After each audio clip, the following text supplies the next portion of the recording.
नमस्कार माझ्या सर्वांना, मी शिवानी गावाकडच्या स्वादमध्ये आपलं खूप खूप मनापासून स्वागत आहे। तर आज मी तुमच्यासोबत शेअर करत आहे साबुदाण्याची रेसिपी।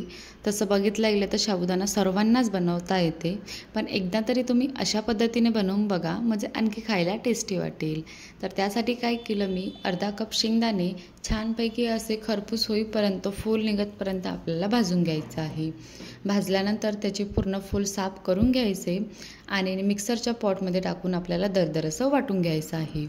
नंतर त्याच पॉटमध्ये मी मिरच्यासुद्धा टाकल्या, 7-8 मिरच्या टाकल्या, त्यालासुद्धा दरदरसं वाटून घ्यायचं आहे। मिरच्याचं प्रमाण यामध्ये तुम्ही कमी जास्त करू शकता तुमच्या आवडीनुसार।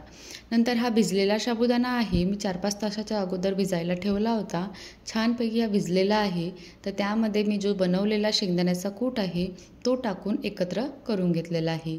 त्या स्टेजवर तुम्ही मीठसुद्धा टाकू शकता त्यामध्ये, किंवा मग नंतर पण टाकू शकता। नंतर मी कढाईमध्ये तेल किंवा तूप टाकवा आणि त्यामध्ये मी तेल टाकलेलं आहे, तुम्हाला आवडत असेल म्हणजे उपासायला तर टाकायचं, नाही तर तूप पण टाकू शकता।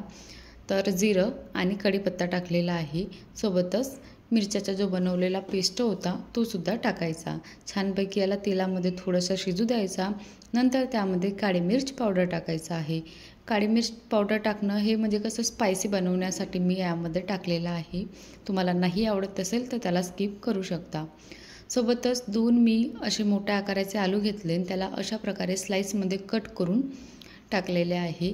यामध्ये नेहमी आपण जेव्हा आलू साबुदाण्यामध्ये टाकतो तर स्क्वेअर शेपमध्ये छोटे छोटे कापून असे टाकतो, पण ते कसं एक आलू इकडे एक आलू तिकडे अशा प्रकारे होऊन जाते। आता अशा प्रकारे कट केल्यानंतर, स्लाइसमध्ये कट केल्यानंतर कसं खायला पण जेव्हा आपण खातो ना साबुदाणा, तर आलूची जी टेस्ट आहे ती पण छान वाटते खायला आणि साबुदाणासुद्धा छान वाटते। म्हणून मी अशा प्रकारे कट केला आणि नंतर त्यामध्ये मीठ टाकून याला छानपैकी असं मऊसूर होईपर्यंत शिजवून घ्यायचं आहे, अगदी लो टू मीडियम फ्लेमवर। छानपैकी असं बघून घ्यायचं एकदा की शिजला की नाही शिजला, नाही शिजला असेल तर आणखी थोडंसं शिजवून घ्यायचं, आणि शिजला असेल ना तर त्यामध्ये जो आपण मिक्स केलेला साबुदाणा आहे तो टाकायचा आणि ह्या स्टेजपासून पूर्ण शिजतपर्यंत गॅसची फ्लेम ही लो ठेवायची, कारण की तुम्ही हाय फ्लेमवर शिजवायला जाल ना तर तो करपून जाते, खाली पुडायला लागून जाते। म्हणून गॅसची फ्लेम ही लो ठेवायची आणि अगदी मंद आचेवर याला मऊसूर होईपर्यंत शिजवून घ्यायचं आहे। तर मिक्स करून झाल्यानंतर याला मी झाकून 5-7 मिनटं छानपैकी असं मऊसूर होईपर्यंत शिजवून घेतलेला आहे। तर हा ऑलमोस्ट तयार झालेला आहे। तुम्ही याच्यापेक्षाही जास्त तुम्हाला आवडत असेल शिजलेला अगदी मऊसूर, तर तशा प्रकारे पण शिजवू शकता।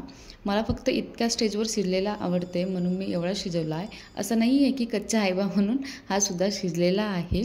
आणि अशा प्रकारे आजची साबुदाण्याची रेसिपी ही तयार झालेली आहे।